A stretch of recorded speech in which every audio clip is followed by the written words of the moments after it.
Assalamualaikum warahmatullahi wabarakatuh. Kepada semua guru hebat, kali ini kita akan mencoba menyimak dan menonton obrolan dua ahli pendidikan kita, yaitu Bapak Profesor Suyanto bersama Ibu Profesor Yuli Handayani.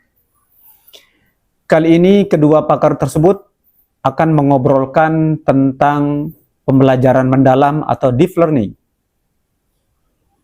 Pada episode ini, yang diobrolkan adalah bagaimana tahapan pengalaman belajar siswa di dalam deep learning.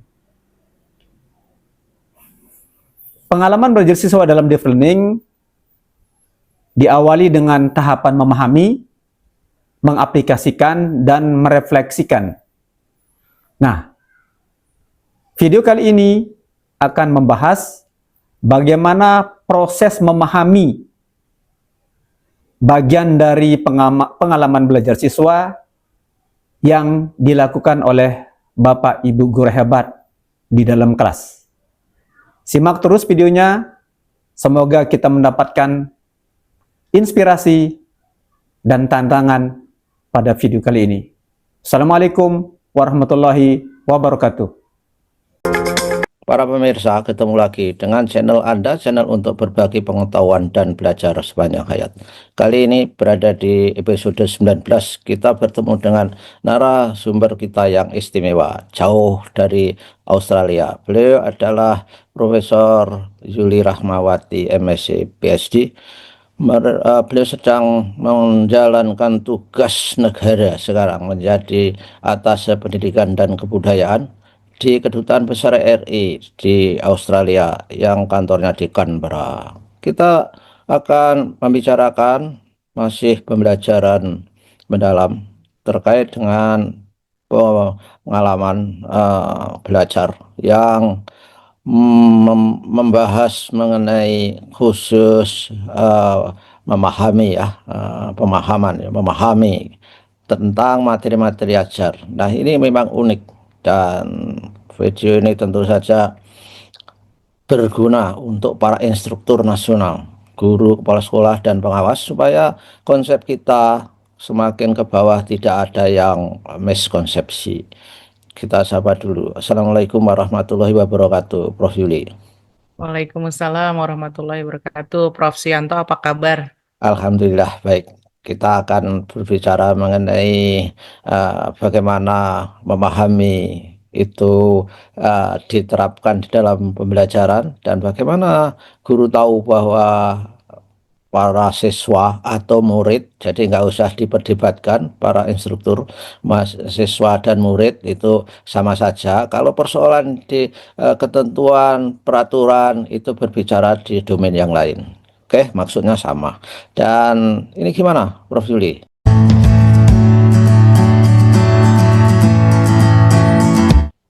Ya baik, terima kasih Prof. Suyanto. Jadi saya mengingatkan dua episode kita sebelumnya. Jadi judulnya itu pengalaman belajar pada bagian memahami ya. Dan kemudian kita memastikan pada bagian ini ada 3 yang diberikan guru. Jadi ini tergantung topiknya Pak Yanto. Mau sepertinya kalau 1 kali pertemuan nih nggak cukup ya. Jadi mungkin minimal, kalau saya lihat 2 kalau minimal ya. Kalau mencapai pengetahuan esensialnya, kemudian aplikatif, nilai dan karakter kita berikan. Tapi juga memang bervariasi, dipersilahkan Bapak Ibu, karena kan alokasinya juga bisa disesuaikan begitu. Nah, kemudian saya ingin menyampaikan ini Bapak Ibu terkait dengan assessment-nya ya. Karena kan kita sampaikan bahwa assessment itu ada S yang kita pakai, S untuk self dan peer assessment, kemudian for learning untuk prosesnya, memberi feedback, termasuk juga yang terakhir adalah S learning. Nah, Bapak Ibu pada tahap ini kita memang lebih banyak, kalau Bapak Ibu mau menggunakan anak melakukan self assessment, dipersilahkan S learning diterapkan.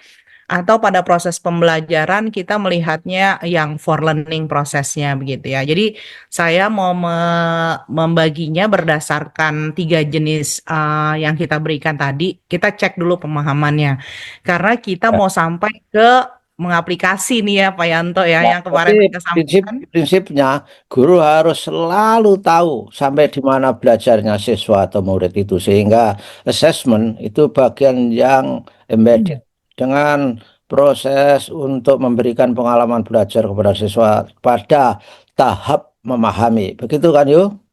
Ya, benar. Jadi ketika kita memberikan pengalaman belajar memahami, kita sudah mengetahui misalnya, oh Kak, yang memang di Australia agak challenging untuk kita ya, kalau 80%, tapi mungkin Ya. kalau misalnya ada sekolah yang bisa memastikan ya sebenarnya, terus topiknya ternyata mudah ya bisa jadi itu juga bisa digunakan juga oleh Bapak Ibu guru.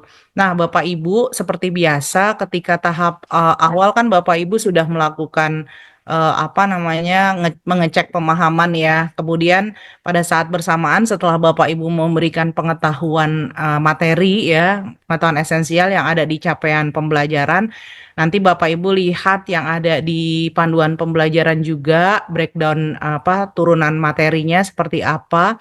Nah, Bapak Ibu bisa melakukan pertanyaan terbuka. Nah, mungkin nanti Pak Yanto kalau ada Ya. waktu ke depan kita memang nih pertanyaan harus jadi satu YouTube Ya, sendiri. oke, ya Ya, dan apa Prof jenis Dwi, ini pertanyaan? saya kira eh, Mm-mm. yang harus kita konfirmasi atau kita berikan tahu kepada para guru dalam konteks untuk cek pemahaman itu, banyak sekali misalnya penahan terbuka, konsep, map, TPS, miskonsepsi dan lain. Pilih salah satu dan yang penting bahwa yang kita assess itu sesuai dengan tujuan kita. Tidak harus terus membuat tes yang paper and pencil, kemudian kita melakukan authentic assessment kan juga bisa dengan melakukan misalkan saya sampling terhadap siswa kita. Kalau di sampling dengan pertanyaan terbuka itu tahu, berarti kita tahu berapa persen. Ya seperti Mm-mm. orang jago masak itu kan memberi garam itu sudah nggak pikir-pikir lagi karena sudah profesional gitu. Seperti itu nggak sebetulnya? Iya, benar Pak Yanto. Dan yang tadi yang Pak Yanto sampaikan mengenai misalnya kita sudah mengetahui, nah pada saat di sini sebenarnya pemanfaatan digital bisa bermain peran signifikan nih Pak Yanto ya. Oke ya. Ya, Hmm. jadi kalau misalnya bisa guru-guru kan sering memakai online assessment juga ya. Ini mohon maaf saya menyebut merek ya Pak Yanto. Misalnya Ya, pakai Kahoot, pakai Mentimeter. Nah, itu juga bisa dicek ya. Nah, tadi Pak Yanto juga menyatakan nggak tidak hanya satu. Jadi silahkan tujuan Bapak Ibu apa? Oh, saya mau mengecek anak-anak miskonsepsi atau tidak gitu. Bisa jadi caranya misalnya begini, ada statement yang salah konsep gitu Pak Yanto. ya, oke. Misalnya salah konsep. Terus kita tanya sama anak-anak, oke kau pilih ya atau tidak.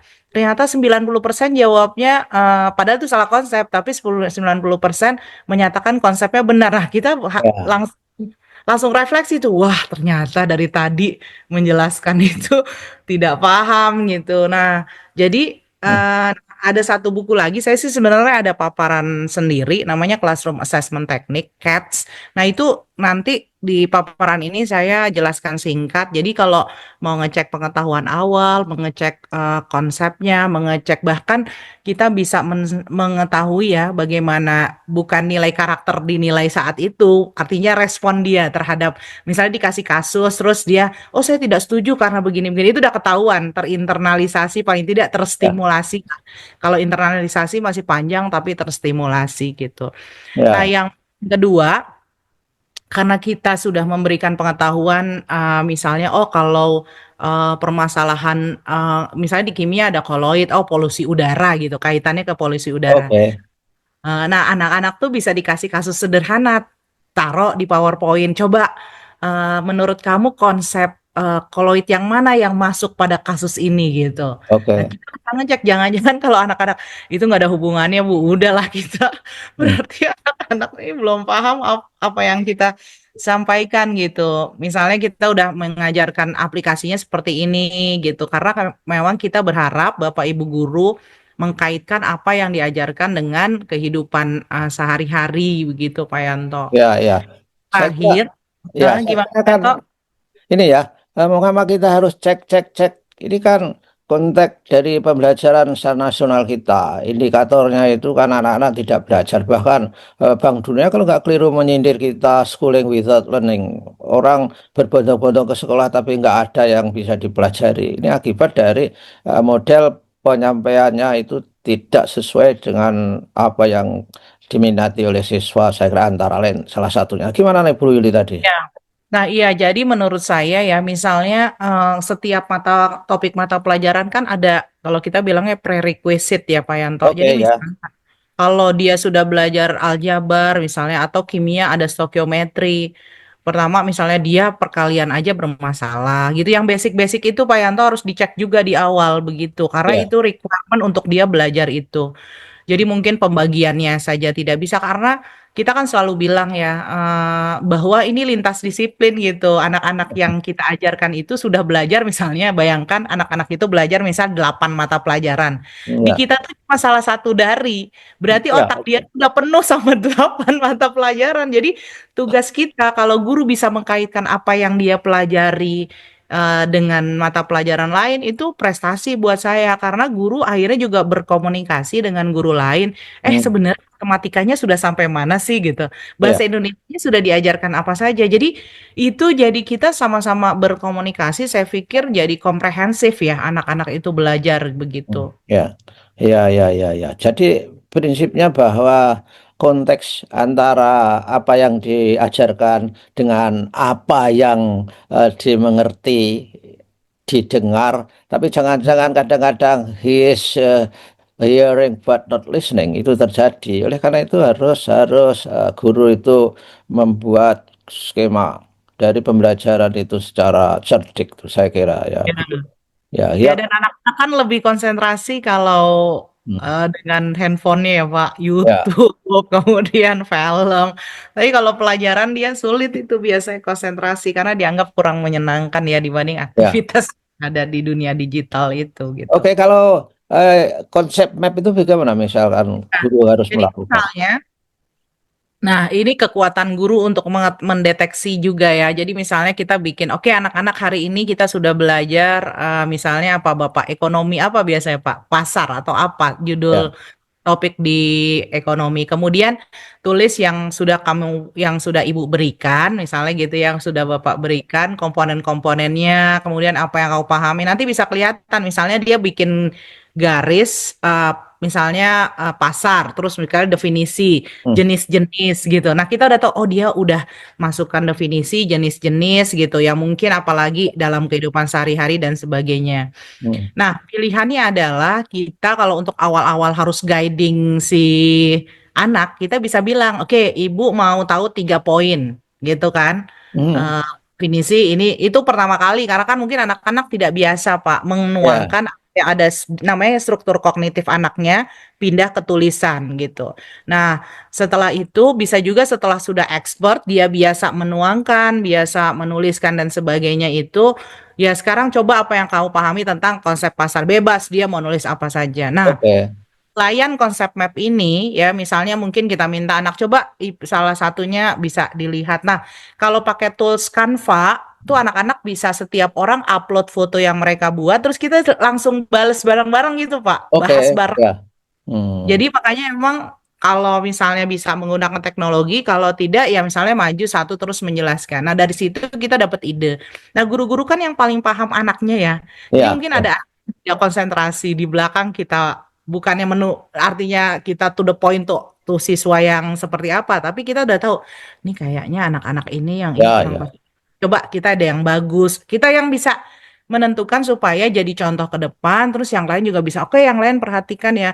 Memang kita akhirnya seperti butuh waktu ya, tapi itu penting karena kalau ternyata anak-anaknya missing, kita bingung pindah ke pembelajaran mendalam tahap apa namanya pengalaman yang selanjutnya karena ketika dia sudah hands on kan dia harus menggunakan pengetahuan yang dia peroleh ya, gitu.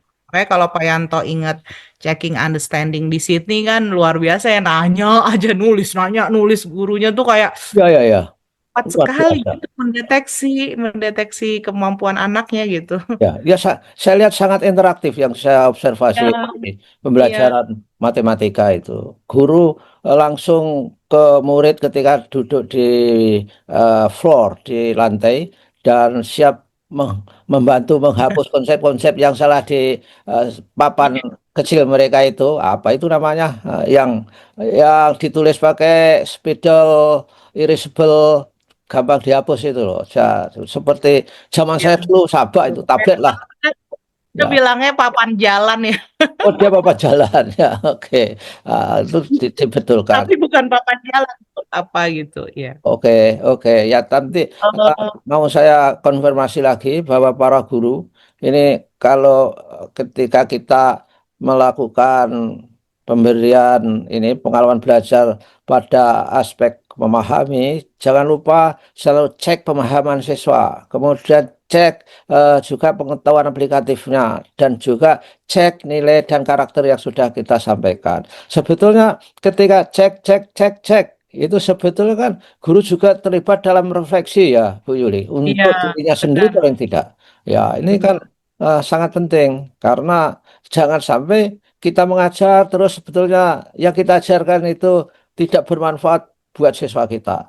Ya, memang kita pinter, kita memang mengetahui banyak hal, tapi pengetahuan yang banyak hal itu sedapat mungkin, bukan sedapat, memang seharusnya kita cek apakah itu yang dipahami siswa, apakah itu yang diperlukan siswa. Begitukah Iya, kira-kira? iya benar Pak Yanto. Dan ini memang ini ya Pak Yanto. Nanti mungkin karena saya pun misalnya kadang menjelaskan aja nonstop gitu, nggak sadar. Jadi mungkin ya refleksi untuk kita juga begitu karena memang ya karena kemarin saya diskusi tentang pemutaran angklung di KBRI ya. Kemudian Ya. saya diskusi sebenarnya kalau nonton angklung itu berapa menit maksimal begitu. Kemudian tim angklungnya bilang 20 menit Bu Yuli. Saya terus langsung bilang, "Ya ampun, angklung aja 20 menit gimana gimana kimia?" Jadi maksudnya dia setelah 20 menit tolong break dulu Bu Yuli, kasih break baru lanjut lagi gitu. Jadi maksudnya kita juga harus hati-hati jangan ngomong Ya, aja. ya. Iya, Padahal nonton barang yang bersenang-senang aja perlu break. Ya, oleh karenanya saya kira guru ketika mengajarkan sebuah tema atau konsep tentu harus memperhatikan itu karena ada tahapan-tahapan. Oke lah, apalagi yang perlu disampaikan, nah, terutama saya ini nanti mungkin di PowerPoint saja ya. Kalau oh, sempat Bapak Ibu lihat nanti buku aslinya itu Classroom Assessment Technique, CATS, bukan CATS kucing ya. ya ya, Nah, uniknya ini udah saya summary-kan. Saya punya satu PowerPoint udah saya summary-kan. Jadi misalnya mau ngecek ini kenapa bahasa Inggris karena kebetulan saya waktu itu presentasinya di apa pelatihan internasional. Jadi mungkin kalau di bahasa Indonesia kan intinya adalah bagaimana mengecek apa namanya pengetahuan awal gitu Pak Yanto. ya ya. Misalnya contohnya pakai bagaimana kita bisa short answer, simple questionnaire, buat apa tujuannya supaya memory skills-nya develop. Hmm, Kemudian yang kedua misalnya fokus listing tadi. Misalnya Pak Yanto mau ya. ngajar komponen-komponen pasar. Oke, sekarang kamu list komponen pasar itu apa aja gitu. Hmm, Nah, atau kita udah buat komponen pasar terdiri dari terus kita masukkan yang salah-salah Pak Yanto. oke. Nah, Hmm, jadi anak-anak langsung, oh yang itu bukan Bu, yang ini iya. Jadi gurunya ya bilang nih adalah komponen-komponennya ya. mana yang menurut kau benar dan tidak. Karena ini pay attention, memori lagi, kemudian juga listening karena mau tidak mau kan mereka harusnya mendengarkan penjelasan sebelumnya. Hmm, Nah, ada juga miskonsepsi yang tadi saya bilang, misalnya tuliskan statement miskonsepsi yang salah, terus anak-anak ya ditanya ya ya atau tidak gitu. ya. Syukur-syukur kalau Bapak Ibu sempat kasih reasoningnya dan sebagainya. Terus ada empty outlines gitu. Jadi kayak kalau dosen saya tuh suka kasih kasih tesnya gini Pak Yanto, misalnya pasar bertujuan untuk titik-titik isinya tuh cuma satu dua kata. Terus ada narasi kan kalau isi satu dua kata itu salah kita salah semua ya Pak Yanto. Ya, Nah itu adalah juga salah satunya buat ngecek pengetahuan recall dan understanding. Nah, yang terakhir yang saya contohkan sebelumnya adalah memory matrix. Misalnya Pak Yanto, jenis-jenis ekonomi di negara ini pakai ini, pakai ini, pakai ini. Terus di list saja negaranya, terus ada 3 jenis apa namanya mungkin prinsip ekonomi yang diterapkan. Kemudian anak-anak suruh checklist. Nih misalnya Eropa apa, Jerman pakai apa, Indonesia pakai Ya. apa. Nah, kalau kita jelasinnya nonstop semua negara dengan deskripsinya, anak-anak tuh mana nih masuk ke mana gitu ya. Juga terjadi sangat-sangat parah sih kalau di kimia itu kita banyak menjelaskan ahli kimia dengan prinsip ini, prinsip ini, prinsip ini. Pas anak dikasih satu statement, satu soal aja, Hmm. tuliskan mana prinsip yang digunakan nggak bisa Pak Yanto. Karena ini yang pengalaman saya ngajar ya. Hmm. Karena memang anak-anak langsung gini, terus tadi prinsip yang mana ya yang dipakai? Mereka nggak tahu applied-nya itu Ya, seperti apa gitu. Jadi ya, kita ya. kadang secara mendalam. Nah, ini contoh yang matriks saya sampaikan beberapa kali. Hmm. Contohnya misalnya major artist, stylesnya apa, negaranya mana, terus anak-anak di checklist. Nah, di buku itu lengkap Pak Yanto, sampel-sampelnya. Ya. Jadi kalau misalnya mau lihat bisa. Ini juga satu-satu kalau misalnya aplikasi, tadi kan pengetahuan applied ya Pak. Misalnya pakai application card. Hmm. Tulis salah satu aplikasi dalam dunia. Nih kan dalam kehidupan sehari-hari gitu, Hmm. pakai kartu-kartu. Jadi ini Ya. jenis-jenisnya untuk mengecek ya. Jadi misalnya apa yang paling dia pahami tentang apa aplikasinya. Kemudian mungkin ada project. Karena nanti pakai project based learning, coba kamu siapkan rencana project based learningnya seperti apa gitu Pak Yanto. Eh, Juga kita ya. udah punya ide di bagian ini. Nah, ini contoh nih yang project mereka buat kayak proposal gitu Hmm. supaya dia bisa ide gimana caranya dalam kehidupan sehari-hari. Nah, ini kalau nilai dan karakter Pak Yanto. Jadi Oke. buat teman yang dilema yang bikin anak bingung gitu milih yang mana pakai pooling gitu. Hmm. Pakai jurnal. Ini contohnya gini nih ada rumah dengan harga segini kira-kira aku harusnya apa ya? Jadi tidak ada jawaban yang benar atau salah Ya, oke. Ya, ini, tapi berdasarkan pendapat mereka. ya, Itu Pak Ito, ya. Dan ada sekilas yang berdasar, ya, dan ya. berdasarkan konteks mereka juga soal contoh itu Nah, tadi. ya, Misal ya, beli rumah kapan bisanya? Kalau tidak bisa nyicil berapa setiap bulan harus menyisihkan pendapatan. iya, Saya kira apa memberi contoh-contoh yang salah itu memang suatu metode yang efektif untuk memahamkan anak. Yang iya, dulu ketika saya di Michigan State, saya punya pembimbing promotor disertasi saya namanya Stephen Yellen. Itu bukunya banyak beredar di sini Bu Yuli. System Design Instructional gitu. Jadi dikatakan bahwa dalam mengajar itu perlu example dan non example, contoh dan bukan contoh. Misalnya saja bagaimana anak untuk memahami binatang kaki empat kucing.